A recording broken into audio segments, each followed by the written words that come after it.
안녕하세요. 마음의 대로입니다. 여러분, 혹시 이런 생각을 해보신 적 있나요? 내가 이 세상에 태어난 이유는 무엇일까?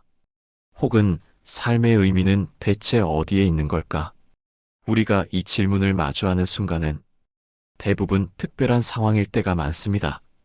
혼자 조용히 밤하늘을 바라보며 일상이 너무 힘들어 잠시 쉬고 싶을 때, 혹은 예상치 못한 일로 삶의 방향을 잃었을 때, 이런 질문은 불쑥 찾아오곤 하죠. 먼저 제 이야기를 하나 들려드릴게요. 얼마 전 저의 지인인 한 대학 교수가 들려준 이야기입니다. 그 교수님은 한참 바쁜 나날을 보내다가 어느 날 문득 자신에게 이런 질문을 던졌다고 해요. 이렇게 열심히 살아가고 있지만 내가 진정 원하는 삶은 무엇일까? 그분은 학생들을 가르치고 연구하며 사회적으로 성공한 삶을 살고 있었지만 무언가 허전한 마음이 들었다고 합니다. 그래서 시간을 내어 산책을 다니며 스스로에게 묻기 시작했다고 해요. 나는 어떤 순간에 가장 행복했는가? 어떤 일을 할 때 내가 존재한다는 느낌이 드는가? 교수님은 그런 고민 끝에 삶의 의미는 남들에게 도움이 될 때라는 결론을 내렸다고 합니다. 그리고 그 마음으로 인해 학생들뿐만 아니라 주변 사람들에게 더 많은 관심을 가지게 되었고, 결국 그 작은 변화가 삶의 보람으로 이어졌다고 해요. 여기서 법륜 스님의 한 강연이 떠오릅니다. 스님은 삶의 의미는 자신에게서 찾는 것이 아니라 다른 사람과의 관계 속에서 완성된다고 말씀하셨습니다. 삶의 의미란 우리 모두가 함께 고민해야 할 주제입니다. 그리고 그 답은 단순히 정해진 것이 아니라 여러분 각자의 경험과 선택 속에서 만들어가는 것이겠지요. 오늘 준비한 이야기에서는 삶의 의미가 어디에서 오는지 함께 고민해 보려고 합니다. 특히 가치 있는 삶이란 무엇인지, 그리고 삶의 보람은 어디에서 찾을 수 있는지에 대해 이야기해 보겠습니다. 옛날 어느 산골짜기 절에 하루하루 수행에만 몰두하던 한 스님이 있었습니다. 이 스님은 젊은 시절부터 깨달음을 얻기 위해 자신의 모든 것을 버리고 산속에서 생활했습니다. 하지만 아무리 수행을 해도 마음속 공허함과 의문은 사라지지 않았습니다. 하루는 스님이 밤하늘의 달을 바라보며 고민했습니다. 왜 나는 이토록 공허할까? 무엇을 위해 수행하고 있는 것일까? 그때 한 나이 많은 행자가 그를 찾아왔습니다. 그는 조용히 물었습니다. 스님, 달이 왜 빛나는지 아십니까? 스님은 잠시 멈칫했습니다. 그리고 대답했죠. 달이 빛나는 것은 태양의 빛을 받아서입니다. 그러자 행자가 다시 물었습니다. 그렇다면 태양은 무엇의 빛을 받고 있습니까? 스님은 이 질문에 더 이상 답하지 못했습니다. 하지만 그 순간 그는 깨달았습니다. 삶의 의미는 달이 태양을 받아 빛나는 것처럼 누군가의 빛을 받아 스스로 빛을 낼 때 완성된다는 것을요. 그리고 그 빛은 다시 다른 이들에게 전해져 삶을 이어가는 힘이 된다는 것을 깨닫게 되었죠. 이 일화를 통해 스님은 이렇게 말했습니다. 삶의 의미는 나 자신을 위해 사는 것이 아니라 나를 통해 세상을 밝히는 데 있다. 법정 스님은 처서 무소유해서 욕심을 버릴수록 삶의 본질을 깨닫게 된다고 말씀하셨습니다. 그 본질이란 바로 우리 안에 이미 있는 불성이 아닐까요? 그 불성을 통해 우리는 스스로 삶의 의미를 만들어 갈 수 있습니다. 조금 어려운 이야기처럼 들릴 수도 있겠지만 결국 삶의 의미는 여러분 안에 이미 존재하고 있다는 것을 기억해 주세요. 여러분이 누군가에게 빛이 될 때 그것이 곧 여러분 삶의 가치와 의미가 됩니다. 우리 현대인의 삶 속에서 어떻게 의미를 찾아갈 수 있을지 이야기해 보겠습니다. 먼저 이렇게 질문을 던져볼게요. 여러분은 오늘 하루 어떤 일을 하셨나요? 혹시 바쁜 업무나 과제 속에서 스스로를 잃어버린 듯한 느낌을 받으신 적 있으신가요? 현대사회는 너무도 빠르게 돌아갑니다. 항상 더 많은 성과와 더 높은 목표를 요구하죠. 이런 환경 속에서 우리의 삶의 의미는 쉽게 흐릿해질 수 있습니다. 그래서 우리는 스스로 멈추고 돌아볼 시간이 필요합니다. 평범한 직장인 김선우 씨의 이야기를 들려드리겠습니다. 선우 씨는 30대 초반의 직장인으로 매일 반복되는 업무와 늘어난 야근 속에서 점점 지쳐가고 있었습니다. 그녀는 가끔 내가 이 일을 왜 하고 있지? 라는 생각에 빠졌습니다. 하지만 일을 그만둘 용기도 없었고 무작정 흘러가는 하루를 그저 견디고 있을 뿐이었죠. 어느 날 선우 씨는 지인의 추천으로 한 자원봉사 프로그램에 참여하게 되었습니다. 그곳에서 선우 씨는 지역 아이들에게 책을 읽어주는 활동을 하게 되었습니다. 처음에는 단순히 시간을 때우는 정도로 시작했지만 시간이 지나면서 아이들의 눈빛과 웃음을 보며 점점 더 큰 보람과 기쁨을 느끼기 시작했습니다. 그녀는 그 경험을 통해 깨달았습니다. 나는 내 일을 위해 살고 있는 줄 알았는데 사실은 나를 필요로 하는 누군가를 위해 살고 싶었던 거구나. 그날 이후 선우 씨는 일을 대하는 태도도 변화했습니다.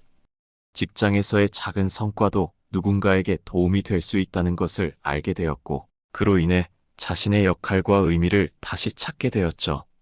법륜스님은 이렇게 말씀하신 적이 있습니다. 행복은 무언가를 얻을 때가 아니라 누군가에게 도움을 줄 때 찾아온다.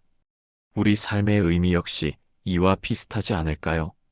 가치 있는 삶이란 스스로의 행복을 넘어 다른 사람들에게도 긍정적인 영향을 미치는 것입니다. 그렇다고 거창한 봉사나 큰 결심이 필요하다는 건 아닙니다. 여러분의 삶 속에서 작은 친절, 작은 나눔이 바로 삶의 의미를 만들어줄 수 있습니다. 예를 들어 지친 동료에게 따뜻한 커피 한 잔을 건네는 것, 혹은 가족에게 진심 어린 감사의 말을 전하는 것만으로도 충분합니다. 이처럼 작은 행동들이 쌓일 때 우리는 비로소 삶의 의미를 더욱 깊이 이해할 수 있습니다. 혹시 여러분은 나비 효과라는 말을 들어보셨나요? 브라질의 열대우림에서 나비가 날개를 한번 흔드는 것이 텍사스에서 토네이도를 일으킬 수 있다는 뜻의 이 표현은 작은 변화가 큰 결과를 가져올 수 있다는 걸 보여줍니다. 이 개념은 삶의 의미를 찾는 여정에도 그대로 적용됩니다. 서울의 한 공원에서 자주 볼 수 있는 박 할아버지는 매일 아침 공원의 벤치에 앉아 지나가는 사람들에게 미소를 건넸습니다. 처음에는 그저 무심코 지나치는 이들이 많았지만 시간이 지나면서 그의 미소는 작은 변화들을 만들어냈습니다. 한 번은 우울증을 앓고 있던 젊은 여성이 그 미소를 보고 말을 걸었고 박 할아버지는 그녀와 이야기를 나누기 시작했습니다. 그녀는 이렇게 말했습니다. 할아버지의 미소가 없었다면 아마 저는 이 공원에 오지 않았을 거예요. 그 이후 그녀는 매일 공원에 나와 박 할아버지와 짧은 대화를 나누며 자신의 삶을 되찾기 시작했죠. 박 할아버지의 작은 실천, 그저 미소를 건네는 행동은 그 젊은 여성뿐만 아니라 공원을 찾는 많은 사람들에게 위로와 힘이 되었습니다. 그는 그저 자신의 방식대로 삶의 의미를 실천했을 뿐이지만 그 영향은 예상보다 훨씬 컸던 것입니다. 이 이야기는 우리에게 한 가지 중요한 교훈을 줍니다. 삶의 의미를 찾는 과정은 복잡하고 거창한 일이 아닙니다. 오히려 그 시작은 아주 작은 행동에서 비롯됩니다. 우리가 평소에 다른 사람에게 건네는 따뜻한 한마디, 진심 어린 격려, 작은 친절이 우리 삶의 진정한 의미와 연결될 수 있다는 사실이죠. 법정 스님은 이렇게 말씀하셨습니다. 무소유란 아무것도 가지지 않는 것이 아니라 필요 이상의 것을 갖지 않는 삶이다. 이 말은 우리가 필요한 만큼의 것을 가지고 남은 것은 나누며 살라는 의미로 해석할 수 있습니다. 우리는 일상에서 얼마나 많은 것을 필요 이상으로 움켜쥐고 있나요? 혹은 반대로 얼마나 많은 소소한 행복을 놓치고 있나요? 삶의 의미는 그저 현재를 충실히 살아가는 데에서 시작됩니다.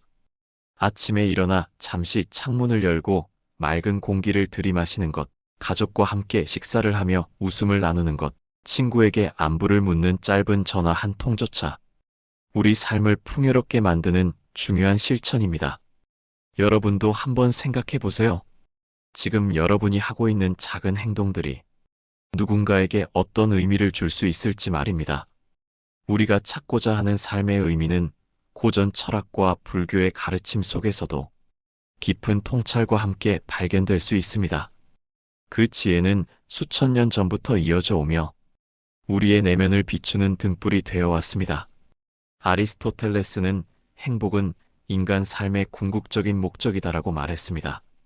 그는 이를 위해 인간은 자신의 고유한 탁월함을 발휘해야 한다고 강조했죠. 탁월함이란 단순히 능력의 발휘를 넘어 자신의 삶에 진정한 가치를 부여하는 행동을 뜻합니다. 예를 들어 남을 돕고 배움을 추구하며 자신과 주변의 조화를 이루는 것이 포함되죠. 이 가르침은 불교적 관점과도 맞닿아 있습니다. 불교에서는 고통에서 벗어나 깨달음을 얻는 길, 즉 해탈을 삶의 궁극적인 목표로 봅니다. 하지만 불교에서 말하는 해탈은 단순히 고통의 부재를 넘어 삶 자체를 긍정적으로 받아들이는 태도를 포함합니다. 원효대사의 화쟁사상은 이런 관점을 잘 보여줍니다. 그는 대립하는 관점을 조화시키며 모든 존재가 서로 연결되어 있다는 깨달음을 강조했죠. 이제 불교 경전 속 이야기를 하나 들려드릴게요. 부처님께서 한 제자에게 물었습니다. 만약 사람이 맹수에게 쫓기고 있다고 하자 그가 도망치다 절벽 끝에 매달린다면 그는 위로도 아래로도 갈 수 없을 것이다. 그런데 만약 그가 그 순간 절벽 위에 핀 꽃을 본다면 그는 그 꽃을 꺾지 않을 수 있겠느냐? 이 이야기는 삶의 어려움 속에서도 순간의 아름다움을 놓치지 말라는 가르침을 담고 있습니다. 우리는 종종 힘든 상황 속에서만 삶의 의미를 찾으려 애쓰지만 사실 그 의미는 지금 이 순간에도 우리 곁에 있다는 사실을 보여줍니다. 법륜 스님의 강연에서도 삶은 길고 짧음을 떠나 지금을 살아가는 자세에 달려있다는 메시지를 강조합니다. 삶의 의미를 찾는 여정은 결코 완성형이 아니며 매 순간 새롭게 쓰여지는 것입니다. 우리가 지금 느끼는 기쁨과 슬픔, 만나는 사람과 함께 나누는 대화 모두가 삶의 의미를 구성하는 작은 조각들입니다. 이제 여러분께 질문을 던져볼게요. 지금 여러분은 자신이 살아가는 삶의 의미를 어떻게 정의하고 계신가요? 그 답은 거창할 필요 없습니다. 그저 오늘 하루를 마무리하며 스스로를 돌아보고 스스로를 인정하는 것만으로도 충분합니다. 이야기를 마치며 법정 스님의 한 문구를 전해드리고 싶습니다. 삶은 소유가 아니라 존재에 있다. 우리의 삶을 의미 있게 만드는 것은 얼마나 많은 것을 소유했느냐가 아니라 어떻게 존재했느냐에 달려있다는 뜻이죠. 이 가르침이 여러분의 하루를 따뜻하게 비춰주길 바랍니다. 여러분의 삶에서 의미를 찾는 작은 실천들을 댓글로 공유해 주시면 더 큰 이야기를 함께 만들어 갈 수 있을 것 같습니다. 오늘도 여러분의 하루가 깊고 평온한 의미로 채워지길 바랍니다. 감사합니다.